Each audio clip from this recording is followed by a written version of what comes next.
때는 1991년으로 거슬러 올라갑니다. 그때 알프스산에 올라가던 이제 독일인 부부가 있었습니다. 이분들은 평소 알려진 등산로 대신에 좀 다른 길로 갔는데요. 그 가다가 그 사진에 보이는 그런 시체를 발견합니다. 이걸 발견했을 때 얼마나 놀랐을까요? 그런데 이 시체가 보통 시체가 아니었다는 게 문제죠. 여러분 딱 보시면 알겠지만 이 시체는 왠지 죽은 지 얼마 안 됐거나 조금 노력하면 좀 살릴 수도 있어 보이지 않습니까? 그래 보이죠. 죽은 지 얼마 안 돼 보이잖아요. 그래서 이분들이 이제 이분을 막 살리려고 깨우기도 하고 막 여러 군데 말을 붙여봤지만 아무래도 틀린 것 같아서 경찰에 연락을 합니다. 사람이 죽었다. 그래서 경찰에 딱 와서 보고 나서 뭐라 그랬냐면은 이분은 얼마 전에 실종된 음악 선생 아닌가? 딱 그 모습인데? 라고 얘기를 합니다. 그런데 이분 주위에서 뭐가 발견이 됐냐면 도끼가 발견됐어요. 도끼. 이 도끼는 대개 음악에 쓰이지 않지 않습니까? 그 다음에 활이 발견됐어요. 활. 그리고 온갖 것들이 발견됐는데 그 뭐 단검도 발견이 되고 그리고 신발도 아무리 빈티지라도 이게 범상치 않은 거였어요. 그래서 안 되겠다 싶어서 이제 거기 발견된 위치가 알프스산의 그 오스트리아 이제 영토 비슷한 데라서 오스트리아 이제 정부가 출동을 했습니다. 딱 보니까 이건 보통 게 아니에요. 최소한 이거는 5,000년 더 전에 그러니까 신석기 시대 사람인 거예요. 그래서 이제 일이 커졌죠. 그래서 이 발굴팀이 이제 파견이 됐고 이 팀은 저기 있는 그 얼음을 다 이제 녹여가면서 이 시체를 고의 이제 손상 없이 헬기로 태워서 연구실에 데려갑니다. 그게 바로 이겁니다, 여러분. 정말 죽은 지 얼마 안 될 것 같은 그런 모습이고 어떻게 근데 이분이 5,000년 동안이나 이 모습을 유지할 수 있었을까요? 이렇게 죽은 지 오래도록 그 피부나 근육이 남아 있는 거를 우리는 이제 전문 용어로 미이라라고 합니다. 미이라. 근데 이 미이라가 원래 표준 말은 미라예요, 미라. 근데 우리나라 그 여성분들 중에서 미라라는 이름을 쓰는 분이 너무 많아서 우리나라에서는 이게 편의상 미이라라고 부르고 있습니다. 네. 근데 이 미이라가 되는 방법은 여러 가지가 있습니다. 여러분이 미이라 하면은 떠오르는 나라가 어디죠? 이집트죠. 근데 이집트는 일부러 미라를 만들었어요. 인공 미라였죠. 내장을 다 빼고 뭐 뇌도 빼고 해서 만들었는데 이집트 말고도 그러니까 자연적으로 미라가 되는 나라가 되는 미라가 굉장히 많습니다. 그 방법 중에 하나가 건조된 거예요. 건조. 여러분 생선 같은 거 말리면 썩지 않고 오래 먹을 수 있잖아요. 그게 이제 그것도 미라도 그런 일종인데 그 남미, 뭐 브라질, 페루 이런 나라들에서는 이 건조한 나라거든요. 그래서 여기서 미라가 굉장히 많이 나옵니다. 그리고 또 두 번째 방법이 바로 냉동입니다. 냉동. 시체가 얼음 속에 계속 있으면은 시체가 썩지 않는 거죠. 세균들이 활동을 못해서 안 썩게 되는 거고요. 그리고 참고로 우리나라에서도 미라가 나오는 거 혹시 아세요? 우리나라 미라들은 이 조선시대 양반들이 너무 좋은 묘를 썼어요. 그래서 공기가 하나도 안 통해서 시체가 안 썩은 겁니다. 우리나라 미라를 제가 연구를 하고 있고요. 그 미라에서 기생충이 많이 발견된다는 사실. 어쨌든 이런 미라가 발견이 됐습니다. 어쨌든 이 미라는 어쨌든 5,300년 전의 미라고요. 유럽에서 발견된 어떤 미라보다 더 오래된 것이라서 아주 각광을 받았습니다. 이 미라라는 게 왜 중요하냐면 우리가 과거 사람들은 어땠을 것이다 라고 생각하지 않습니까? 막연하게 생각하는데 그 과거 사람이 바로 우리 앞에 나타났을 때 그때의 충격은 이루 말할 수가 없습니다. 저도 미라를 많이 봤지만 볼 때마다 참 신기합니다. 어쨌든 이 미라를 대상으로 뭘 알아야 될까요, 여러분? 사인을 알아야 돼요. 사인. 왜 죽었는지. 왜 이 사람은 알프스산에 죽었을까? 나중에 이제 밝혀진 사인은 뭐냐면 그 당시에는 유포가 귀했어요. 유포가. 근데 이 사람의 위에서 유포가 나왔고 결국 그걸로 봐서는 이 사람이 그러니까 육포를 혼자 먹으려고 알프스산에 갔다가 강도한테 육포를 뺏기고 자기는 죽음을 당한 게 아닌가 이렇게 이제 결론이 났습니다. 그리고 그 다음에 해야 될 것은 이 사람의 건강 상태를 알아야 되는 거죠. 이 미라는 이가 굉장히 안 좋았어요. 이가 거의 닳아 있었는데 빠지기도 하고 왜 그러냐면 그 당시 사람들은 이를 안타깝기 때문에 어쩔 수 없습니다. 그리고 이제 또 뭐가 발견됐냐면 이 사람의 몸에서 이런 문신이 발견이 됩니다. 뭐 왼쪽에 십자 뭐 이런 것도 있고 막 그 빗살 무늬도 있고 막 그렇잖아요. 이런 문신을 어떻게 만드느냐? 쇠를 달궈서 피부를 긁어내고요. 그 자리에 숟가루를 넣은 거예요. 숟가루. 그래서 이런 문신이 된 겁니다. 자, 이 문신은 왜 새겼을까요, 여러분? 혹시 아시는 분 있어요? 이게 뭔가 미래에 뭔가 메시지를 주려고 남겼을 것 같지는 않죠. 나중에 이제 알고 보니까 이분이 갈비뼈가 부러졌는데 이게 좀 잘못 붙었어요. 그래서 이제 숨 쉴 때마다 좀 아프겠다 생각이 좀 들었는데 거기 문신이 있어요. 그리고 왼쪽 무릎에 관절염이 너무 심해가지고 이 연골이 다 닳아가지고 야, 이 사람 겁나 아팠겠구나. 문신이 있습니다. 여기는 담석이 있어요. 담석. 와, 담석 있으면 이 정도면 아팠을 텐데 문신이 있어요. 그러니까 이 문신은 뭐냐?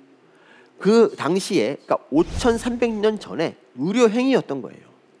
근데 이런 생각을 할 수 있죠. 이 문신이 총 19군데나 발견이 됐는데 처음에 한두 번 해보면 이게 효과가 없거든요. 그런데 왜 계속 19군데나 문신을 했을까요? 그 당시 유일한 병원이 거기밖에 없었기 때문에 효과가 있건 없건 무조건 이거밖에 할 수가 없었습니다. 이렇게 한심한 의료를 했기 때문에 그 당시 사람들의 수명은 40세를 채 넘기지 못했습니다. 그 뒤로 의학이 이제 계속 발전하면서 인간의 수명이 많이 늘었겠죠. 그렇죠? 뭐 이집트만 해도 의학이 좀 발달해서 여기는 막 과로 의사들이 과로 나눠졌어요. 뭐 부인과, 안과 이런 식으로. 굉장히 의학이 발달했고 히포크라테스, 그리스 더 발전했죠. 그리고 유럽 가면, 중세 가면 더 발전했죠. 계속 발전해서 이렇게 발전했을 거라고 여러분 생각하지 않습니까? 근데 그렇지 않더라고요. 우리 인간의 의학은 1880년까지 거의 발전하지 못했습니다. 이거는 1770년 이후에 이 전 세계 사람들의 평균 수명입니다. 보시면 1880년이 될 때까지 어느 나라도 40세를 넘지 못했습니다. 그 당시 조선 왕들 있지 않습니까? 조선 왕들도 거의 평균 수명이 45세밖에 안 됐습니다. 조선 왕은요, 남들보다 훨씬 잘 먹었어요. 그리고 의사들이 막 왕의 변도 먹어가면서 건강을 체크했지 않습니까? 그런데도 45살밖에 못 살았다는 거는 일반 서민들은 그보다 훨씬 못 살았다는 얘기입니다. 그 당시에 이례적으로 오래 산 분들이 있었는데 누굴까요, 여러분? 영조. 네. 영조. 그러니까 그 왕을 제외하고 그 직업별로 따졌을 때 제일 오래 사는 사람이 있어요. 그게 바로 아닙니다. 내시입니다. 내시. 내시들은 평균 70세를 넘겼습니다. 그 당시에. 어떻게 그럴 수 있었을까요, 여러분? 내시. 알고 보니까 이 남성 호르몬이 말입니다. 뭐 남자에게 근육을 만들어주는 좋은 일도 하지만 이게 남성 호르몬이 면역을 약화시켜서 사람의 수명을 단축시키는 거예요. 그래서 이 남자들 수명이 여자보다 좀 짧지 않습니까? 그게 바로 이 남성 호르몬 때문입니다. 그래서 이제 여기서 이 말을 듣고 잘라야 되나 이 생각하시고 이제 행동에 옮기시는 분이 계실까봐 말씀드리는데 이거는 사춘기 전에 해야 효과가 있습니다. 그래서 지금 하면 효과가 없으시니까 지금은 다른 방법으로 수명 강화에 힘쓰셔야 됩니다. 어쨌든 좋습니다. 의학이 계속 발전했는데 왜 그러면 1880년까지 사람 수명은 그대로였을까? 이건 치료적인 면에서 아무런 발전이 없었기 때문입니다. 그 이유는 원인을 몰라서예요. 그러니까 이 병의 원인을 알아야 고치는데 원인을 모르면 고칠 수가 없죠. 자, 그 유럽 의학에서 가장 유명한 사람이 누군지 아세요? 우리는 히포크라테스를 이제 많이 알죠. 그분이 이제 의학의 아버지라 그러는데 사실 이 더 유명한 사람이 이 갈렌이라는 사람입니다. 갈렌. 이 갈렌이라는 사람은 가장 많이 인용되고 그리고 뭐 아주 유명한 사람인데 이 갈렌이 좀 많은 책도 쓰고 그리고 많은 학설을 발표했어요. 정말 훌륭한 분이긴 맞는데 이분의 단점은 뭐냐? 이분이 한 말 중에 맞는 말이 거의 없어요. 그런데도 이분의 학설이 거의 1800년대까지 이 세상을 지배했습니다. 그러니까 이분이 오히려 의학 발전을 가로막은 분이죠. 이분 제자들이 워낙 강성이라서 이분과 다른 주장을 하는 사람이 있으면 암살을 당했습니다. 그 정도로 이분이 추앙을 받았는데 이분이 한 대표적인 삽질 하나를 보면은 이분이 사람이 아픈 이유는 체액이 불균형이기 때문이다라고 말을 합니다. 그러니까 이게 무슨 말이냐면 사람의 몸에는 4가지 체액이 있답니다. 피, 점액, 흑담즙, 황담즙. 피와 점액은 뭔지 우리가 알고 있습니다. 하지만 황담주, 흑담주는 지금도 뭔지 모르는 건데요. 어쨌든 이분의 머릿속에는 이 네 가지가 균형을 이루고 있어야 되는데 이 균형이 깨지면 비로소 이제 그 병이 생긴다라고 얘기를 한 거예요. 근데 이분은 여기서 이런 혼자만 이렇게 생각한 게 아니라 이걸 갖고 실천을 했어요. 널리 퍼뜨리기도 하고 실천을 했어요. 자, 이 체액 균형이 맞지 않는 사람을 치료하려면 어떻게 될까요? 피를 빼야 됩니다. 그래서 이게 전문 용어로 사혈이라고 합니다. 사혈, 블러드 레팅. 이 사혈을 하는데 일단 사혈도 막 사발로 피를 받았거든요. 굉장히 많이 받았어요. 그러니까 일단 아픈 환자가 오면 피를 한번 빼요. 물어봐요. 너 어떠냐? 아직도 안 좋아. 그럼 한 번 더 빼는 거예요. 그리고 계속 뺍니다.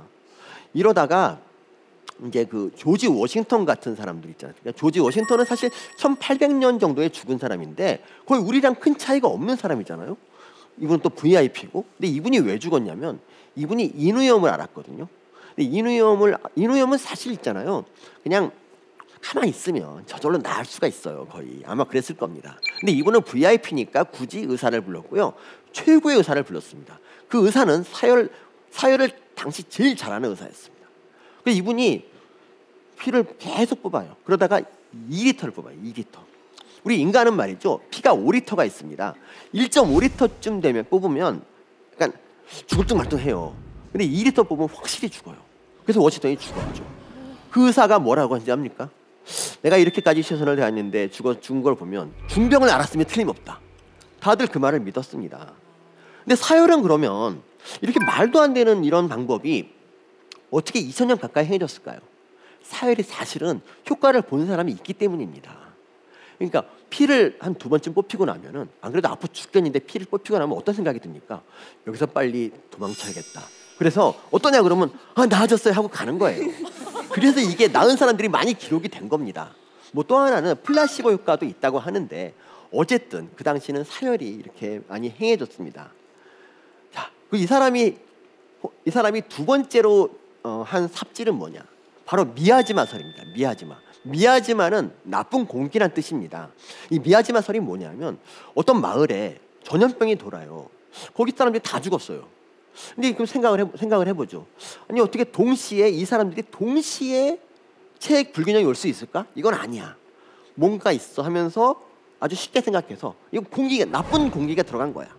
이렇게 생각한 겁니다. 나쁜 공기가 마을을 덮쳐도 다 전염병이 돈 거라고 생각을 합니다. 의학 발전이 참 어려웠던 이유가 여기에 대해서 반대되는 의견을 내면 정말 아무도 안 믿어주고 진짜 죽을 수가 있었다는 거죠.